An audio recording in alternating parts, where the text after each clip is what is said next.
This is Selma Schimmel, and you are looking live at the great city of Chicago, which is once again playing host to the American Society of Clinical Oncology, ASCO. This is ASCO's 49th annual meeting, and this year's theme could not be more appropriate: Building Bridges to Conquer Cancer. More than 30,000 of the world's foremost cancer specialists are here, and so is our Advocacy in Action feature, making our 15th appearance at ASCO and one of our very best. What I'm learning, and Shirley and others are learning, living with metastatic disease, is how our tumors continue to mutate. But in the days when we only had a microscope, we couldn't possibly have the scope of information that we have now, thanks to molecular analysis. But before I start, Shirley, since I've already made a comment, say your 2 cents on this before Dr. Lenz starts. My hope is that genomic testing will help those of us who expect continued mutation of our metastatic disease. I'm living 10 years with metastatic breast cancer because of the fact that a protein was identified in my tumor that was proliferating. And initially, that had not been done, and my cancer spread throughout my body and into my liver. But once that was identified, an appropriate treatment, which existed, was given to me, and I have basically been in remission for 8.5 years. So that's the remarkable thing about knowing a lot about the tumor. But given that I'm told that it will one day progress, I'm looking forward to this new technology, this new information, helping patients like myself have the next treatment that might prolong our life. Thank you, Shirley. So why is our tissue so important? So we all know that chemotherapy doesn't work for everyone. We see, depending on what disease, shrinkages of 20, 30, 40, 50, 60%. So we know that. And we think the tumor biology is hugely responsible for it. Not all, because the host or the patient plays a role. It's not only the tumor, because we also know, depending where the tumor is, it may respond better or less. If you have a tumor in the liver, in the lung, or the bone, they act differently to chemotherapy, because the environment will determine the activity and potential genetic makeup of the tumor. When I throw you in water, you will be not as fast as on land, and so on. It's different. The environment has an incredible impact on biology.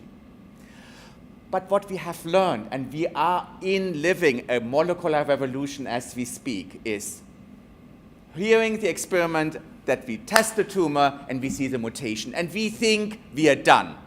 We do many genes and many mutations, and based on that, usually the biopsy at the time of diagnosis, we make treatment decisions 2 years later, 3 years later on it.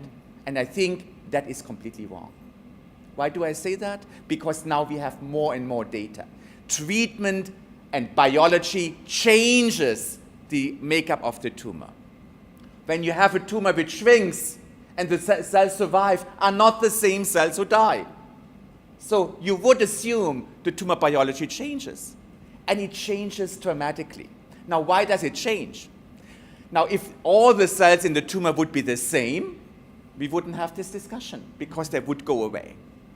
But a tumor is heterogeneous. There's so many different cancer cells with different molecular makeup, with some of them are sensitive and others are not. Now, it goes down to the extent of heterogeneity. If there is one cell in a big tumor who survives the chemo, this cell will grow out in a question of time. Can we find this cell? And can we find the molecular makeup of this one single cell? And I think the technology developing right now is doing single cell molecular classification. How do we know that this is all happening and will change the face on Earth how we do chemotherapy? Is when we have a tumor and we treat it based on molecular selection. Wild type, mutation, doesn't matter. And we treat it, and it works quite well. Tumor shrink, we barely see it, and it starts to grow. When we biopsy this tumor again, the mutation or the changes of genes happened.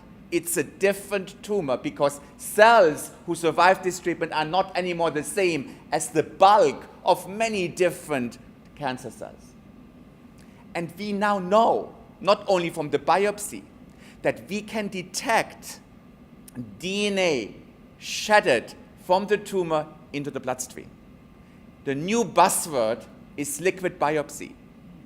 It is a biopsy of a plasma sample where we detect two things. One, tumor DNA, and you can do the whole genome sequencing on it and detect mutations you may have not been able to detect in the primary tumor years, months before. And you can detect circulating tumor cells. Very important, because the DNA is not alive, but you can do all the testing. In circulating tumor cells, you can detect the actual changes.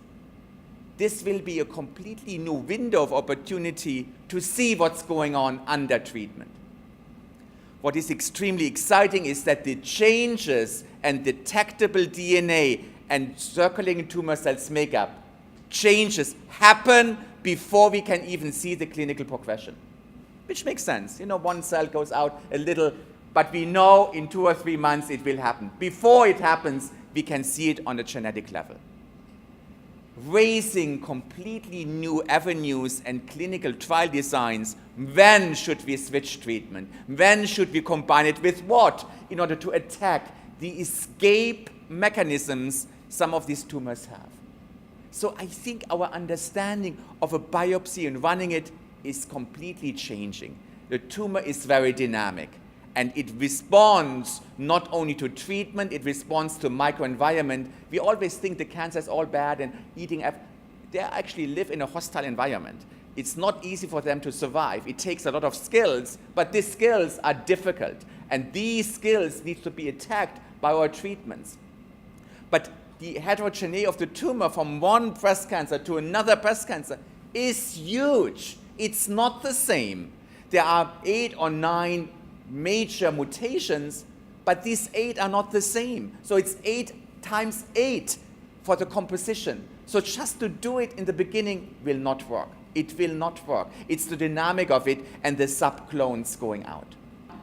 I always use the symbol of the tree, okay? Because the tree, and I like trees, don't misunderstand me, but so the tree, you see the whole stem and the leaves and everything. And with chemotherapy, what we do, we unleaf a tree and we cut off branches and maybe sometimes the stem, okay? But we never unroot the tree. And the unrooting the tree is the ultimate challenge in chemotherapy. And we have not done that. And why is that? Because the root are the stem cells. You all hear about it. The stem cells are by definition chemo and radiation resistant. They act like a normal cell. To kill the stem cells, you kill the patient. It's not possible otherwise. And we have to change our approach to treat and to identify, as well as to get these stem cells in a hiding niche out, because they are in senescence, they are quiet. You cannot kill them. Now, remember I told you we do now single cell classification?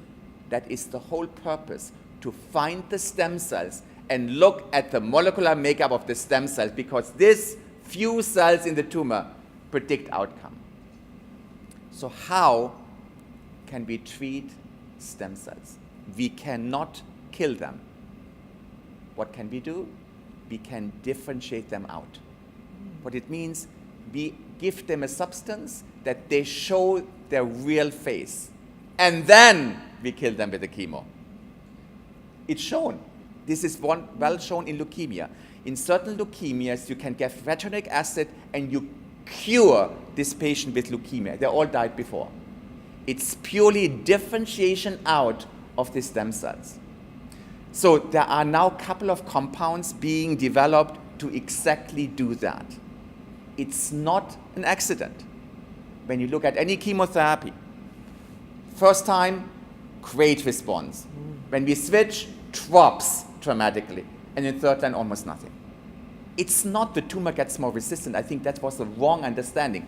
The cells survive, become much more like stem cells. These are the most resistant, and whatever we give will not work. So we need to rethink the dynamic of a tumor, modify it, liquid biopsies, look at the changes. There will be mutations picking up which were not there at the time of diagnosis, which open up new treatment options. But ultimately, we need to kill the root where it always grows back. When we do this, we have no problems anymore. Thank you.